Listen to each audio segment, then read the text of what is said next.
Greetings, my name is Bob Meslow and I serve as the State Football Supervisor of Officials. It's a new title, but it's the same old voice. Before we start looking at some plays from last year's semifinals and Prep Bowl, let me first say that in no way do we ever intend to embarrass any officials. This is purely a learning situation.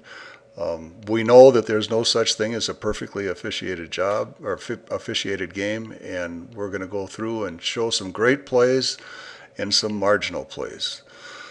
Our first play today is a semifinal game between Totino and St. Thomas Academy. St. Thomas Academy is throwing deep.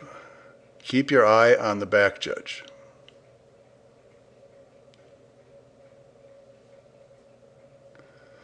Back judge signals the pass is incomplete. At first blush, you might think it was a pass interference call that he reviewed in his head and came up with something different. But take a look at the contact on the receiver that occurs above the shoulders. It's a great call, 15-yard penalty, one that we don't call often enough, but in this instance, it was a perfect review of a great play.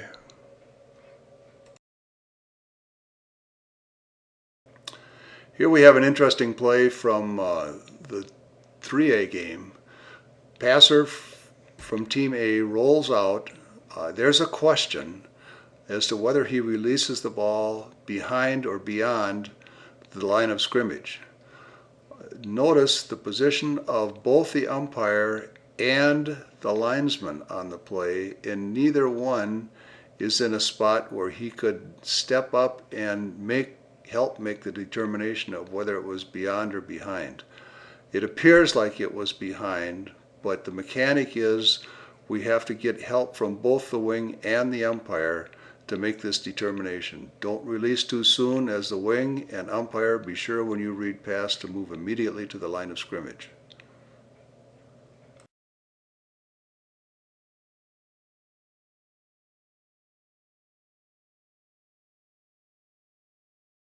The purpose of showing this play is to pay attention to the umpire mechanic, and he does it just perfectly. Watch him move to the line, passes over his head, he turns, has a good look as to whether or not it was a completion or the ball came off the turf. He calls it a completion, but a great job mechanically by the umpire.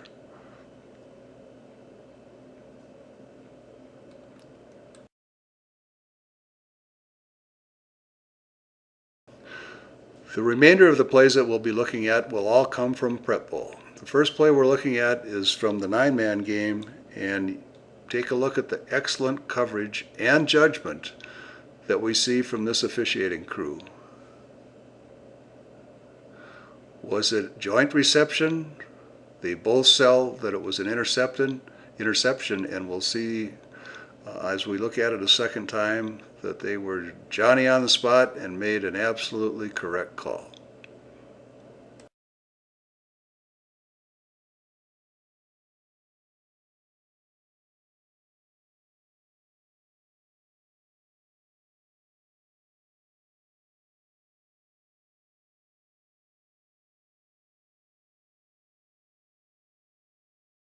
Second play for the 9-man game. We'll see that the wing official makes certainly the correct call on the play. I looked in the mechanics manual and I don't see that as an approved signal, however. We don't use that signal on Friday nights.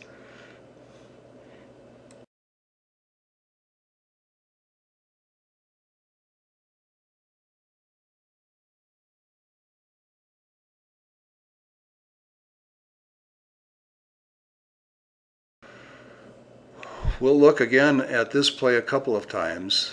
The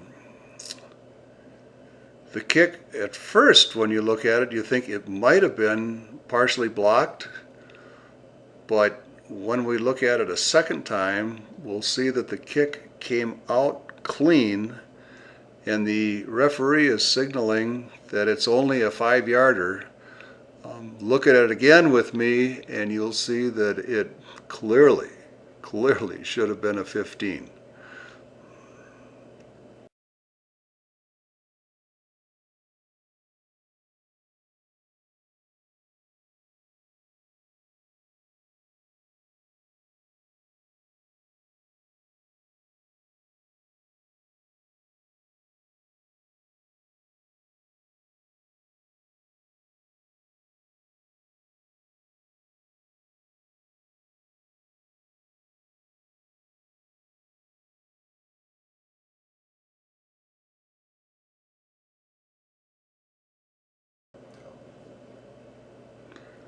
Onside kick.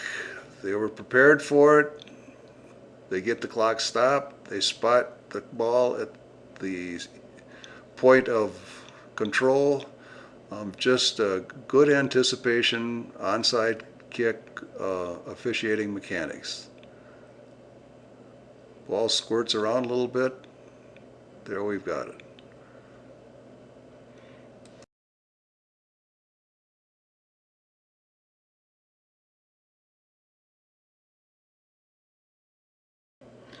Here's a surprise play that again we didn't know was going to be in here, but it's from the nine-man semifinal game. The question is that block above or below? You can look at it and say, nah, it was above. No, it's down low. I think the issue is a safety one, and it becomes a when in doubt situation. When in doubt on a block like this, let's rule it low because it becomes a safety issue.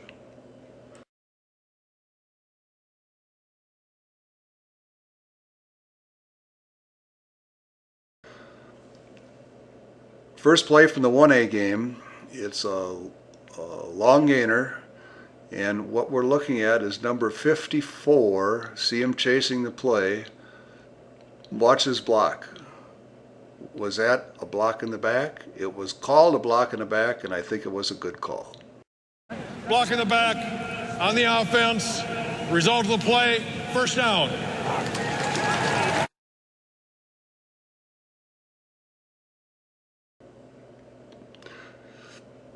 Just a look at the mechanic by the referee.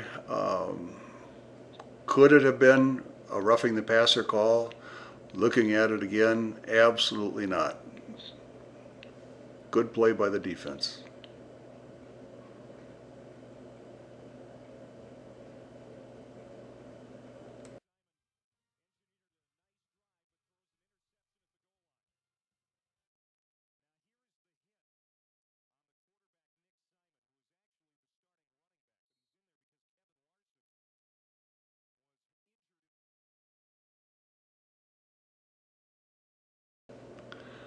The final play from the 1A game, watch the left guard on Team A as he pulls. Did we miss a hold there? I think we missed a huge hold. Probably a call that should have been made by the referee. And picked off. Intercepted at the 10.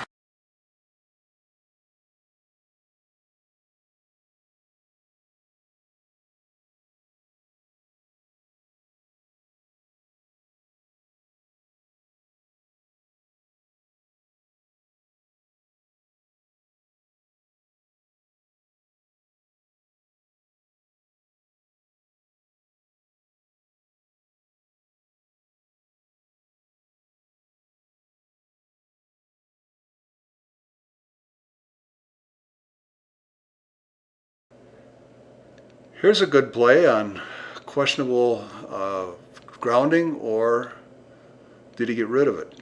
Was it an intentional grounding call, or did the defender create the problem? Let's stop it here for just a second and talk about the best way for the referee to make judgment on that kind of play.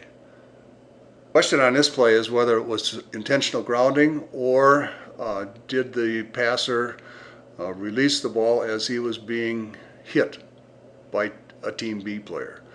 And it's a tough call, very tough call, referee's judgment, but referees look at this particular play and try to make the determination, did the pass occur before the hit, or did the pass occur as the passer was being hit? In this instance, I think the pass occurred as he was being hit and probably should not have been ruled intentional grounding.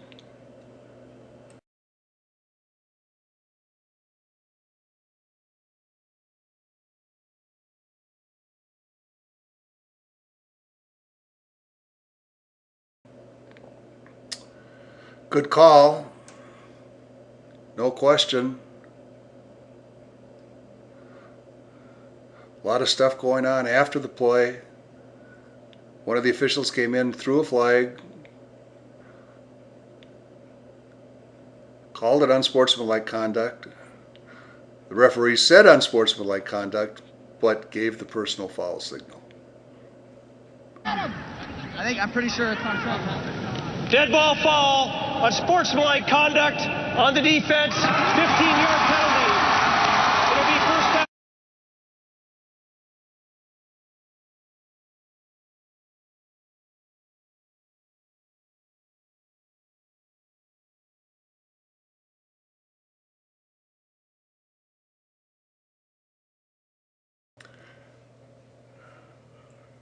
Another, I guess I'd have to call it a reasonably cheap play by the defense, but the covering official is Johnny on the spot and gets it, boom. Flag goes up immediately. And it's pretty obvious the coach isn't very happy with his defensive player either.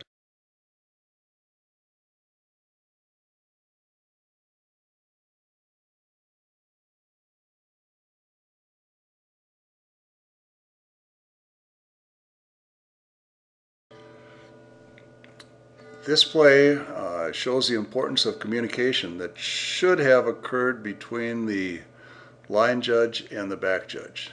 The line judge throws a flag, calls it pass interference on Team B. As we look at the play a second time, it seems very likely that in fact the pass interference was there, but it should have been called on Team A. But again, going back to the importance of communication between line judge and back judge, where they could have gotten together and said, what did you see and here's what I saw, and maybe come up with what should have been the correct call.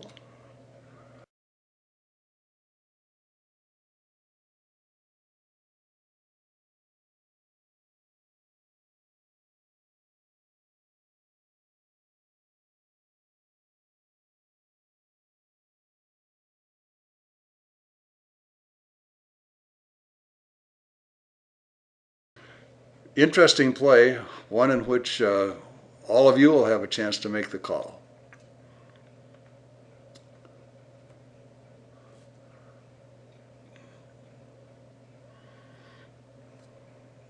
Did the offensive player lead with his helmet or with his shoulder? It's a difficult call.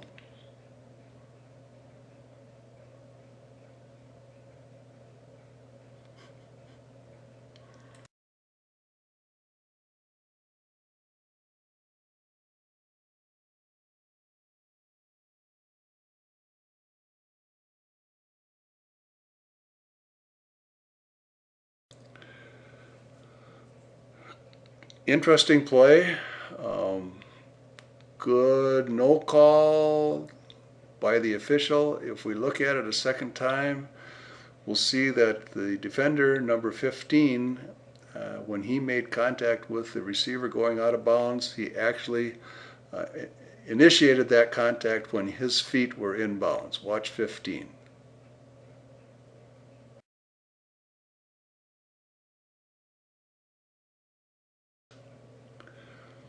Nice play here by the defender of Team B, avoiding contact in what could have been a messy situation. Good job by Team B player.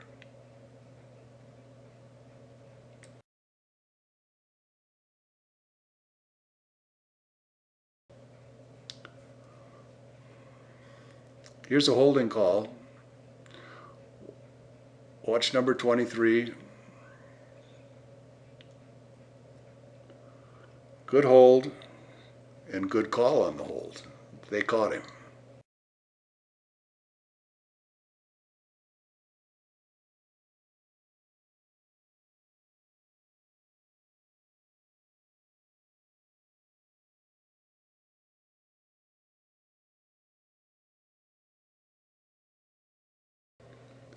Pass interference call, I think correctly made. 27 initiated contact above the waist.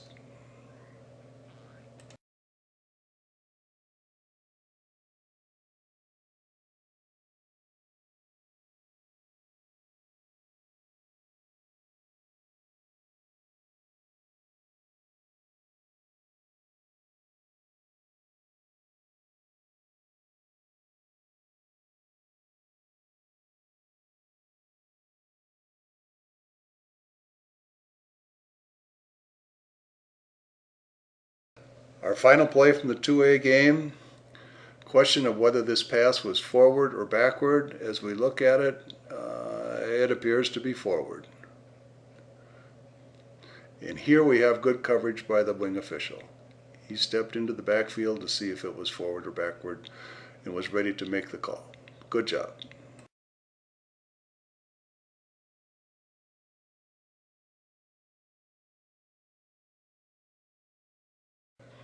The purpose of showing this play is for everyone to look at the set of wheels on the back judge. Watch the back judge. Here he comes into focus. He's going to beat this kid into the end zone.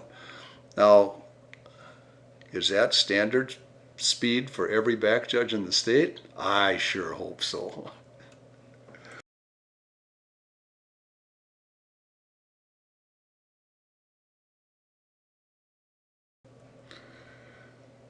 Here we have excellent coverage by the linesman and the back judge. Watch them converge on this pylon play.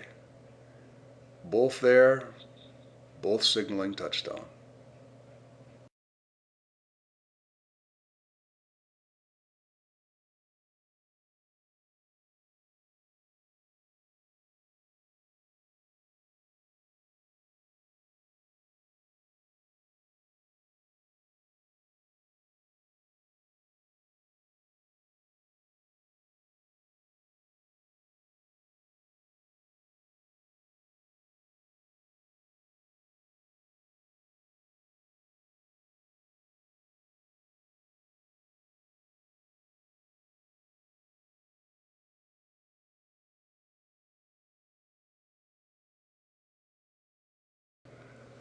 We'll look at this a couple times, only on this scoring play by the green team. Did number 7 step on the sidelines?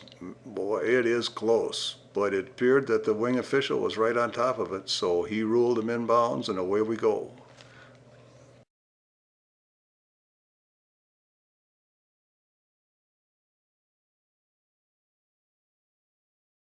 Sidelines. It's tight, but I think he keeps his foot in bounds, and the referee's right there. Family as they head into halftime. 23-yard run. He had to take that off his shoe tops. Able to avoid a tackle by Nick Jensen, Sean Griffin, and then he found some opening down the sideline and into the end zone here for Holy Family. And Vikalskis on the pass completion. Receiving-wise coming in, he had 39 catches, so very versatile, and the word I like to use is dynamic. That's his 7th receiving touchdown. To do something like that, pull something out of the back of the playbook. They will here punt we it have away another straight here. very good call. Gets a nice with boot. Excellent Jensen all the way. mechanics by both the back judge and the linesman. The back judge has the ball carrier.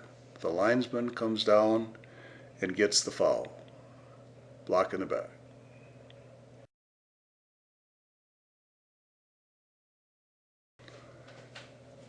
Here we have a face mask. Was it 5 or 15? Couple flags on the play, ruled correctly, a 15-yarder, twisted his head. Personal foul, face mask on the defense. Wow. 15-yard tack on, first down.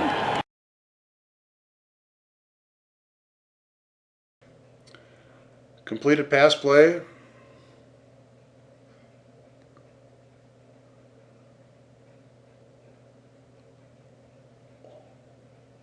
With a good hit at the end.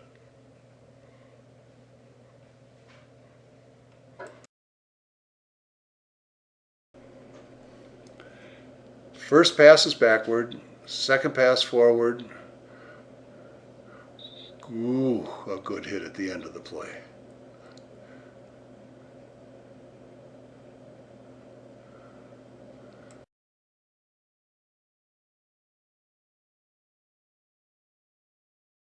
First play we will show from the 4A game. Keep your eye on the left tackle offensively. He gets a little jumpy. Whoop, we shut it down.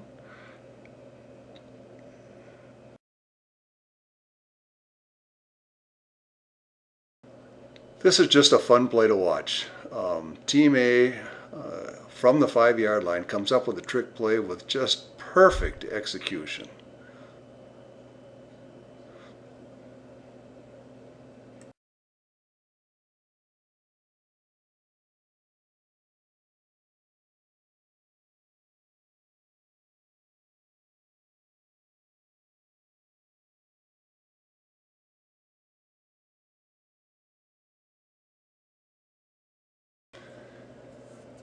Free kick is over. We have a pretty good blow that's delivered by a member of the kicking team after the play is ended.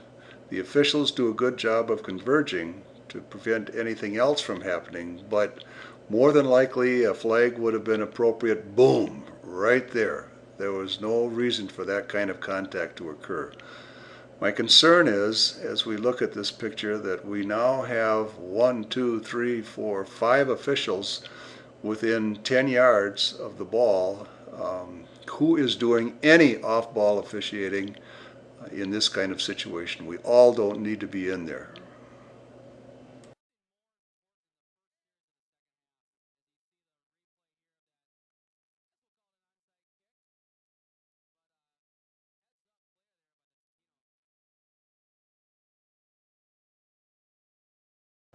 We look at this and there was some question on the legality of the formation. You see on the upper part of the screen we have 2 receivers. The player that caught the ball was in the slot, and he in fact was an eligible receiver. No question on it being a legal formation.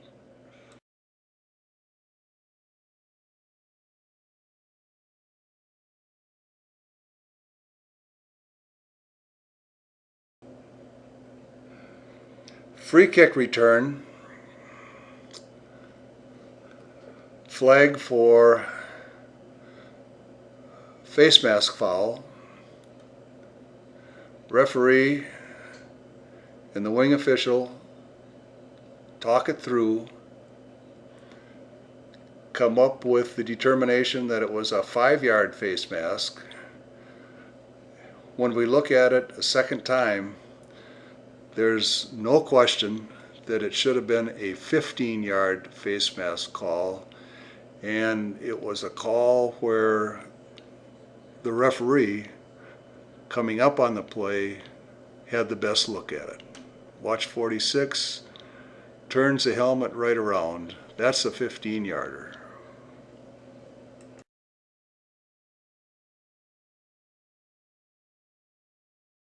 Our last play in the 4A game is a good no call on a potential pass interference penalty. There was no advantage gained there. You'd like to say in Federation football it was an uncatchable pass. Unfortunately, they won't make that ruling for us at the Federation level, but it was one of those things that I think the wing official and the back judge did a very good job passing on this particular play.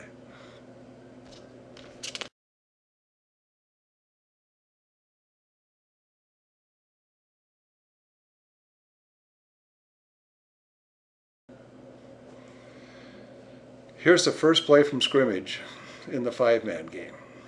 Look at the quarterback. Look at his chin strap. Do we make this call, or do we talk to the player between downs? Philosophy being preventative officiating without throwing a flag is the best course to follow in this particular situation. Don't flag the quarterback for not having his chin strap properly buckled. He's excited, you're excited. Talk to him between downs and say, hey, number 9, let's be sure we get it buckled up the next time.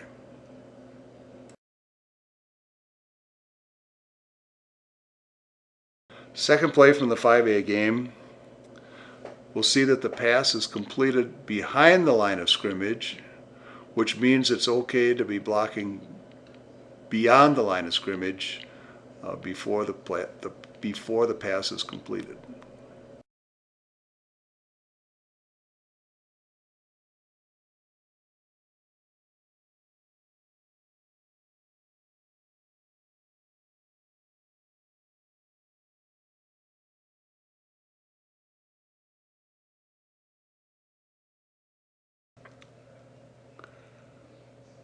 Excellent, excellent officiating by the wing. Ball carrier's tackled, ball comes out, he's all over it, sells the call, drops his beanbag, and away we go. Just classic, textbook wing officiating.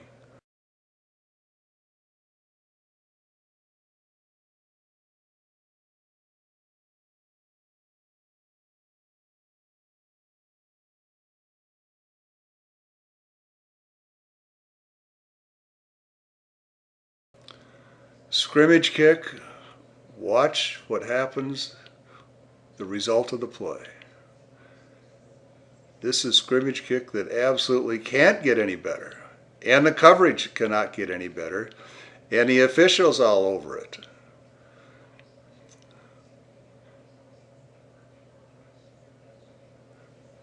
This is all phases of football at its very best. Execution by both team and officiating. This is a good time to remind ourselves that in all end zone situations, it's the position of the ball that determines the result of the play and not the position of the player's body. The ball determines the outcome of the play.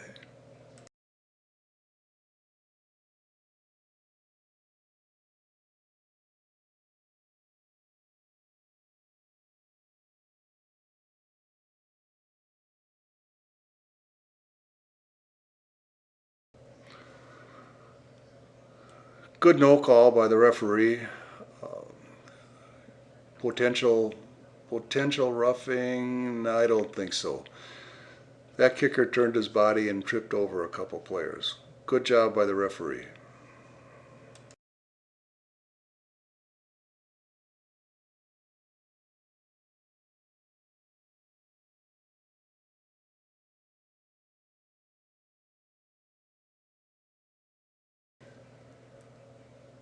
A play where you can make the call. What do you think? Was this pass interference or not?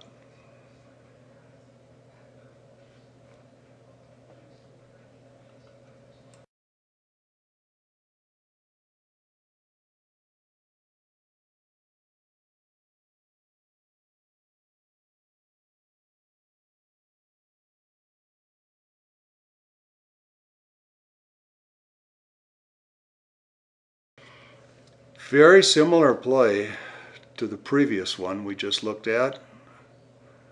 Question here is, did the crew continue to officiate? Watch number 7. Keep a good eye on number 7. Now he turns to the opposing stands. Is that taunting? I think so.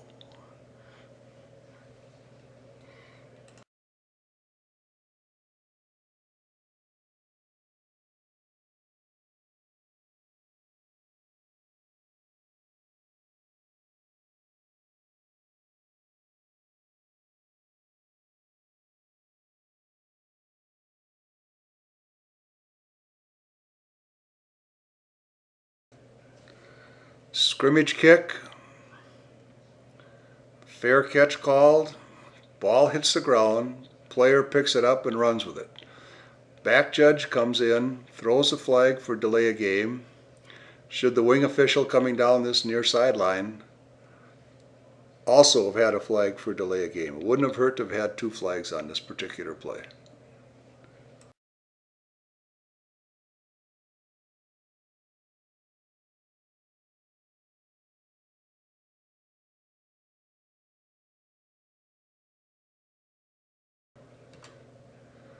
Pass play involving judgment,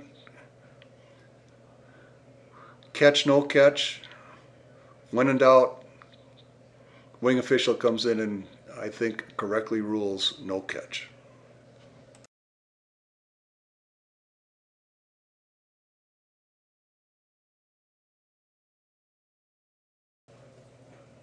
Coverage was good. The sell was good. Was there defensive pass interference, or did they get their legs tangled up? We'll show this play a second time.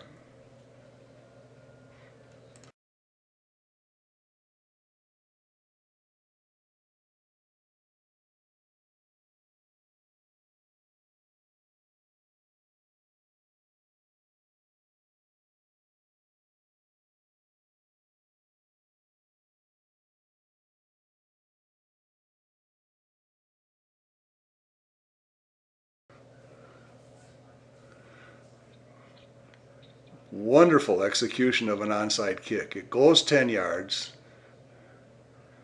R recovers. But you could not execute the onside kick with any more perfection, and the crew was all over it, making the correct call.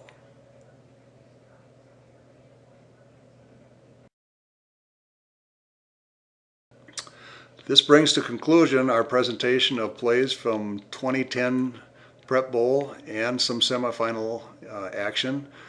Thanks for watching, and once again, thanks to Mark Hegestead who put all this together for us. It's fun to do, and I hope you enjoyed the learning experience, and good luck in your 2011 season. Thanks.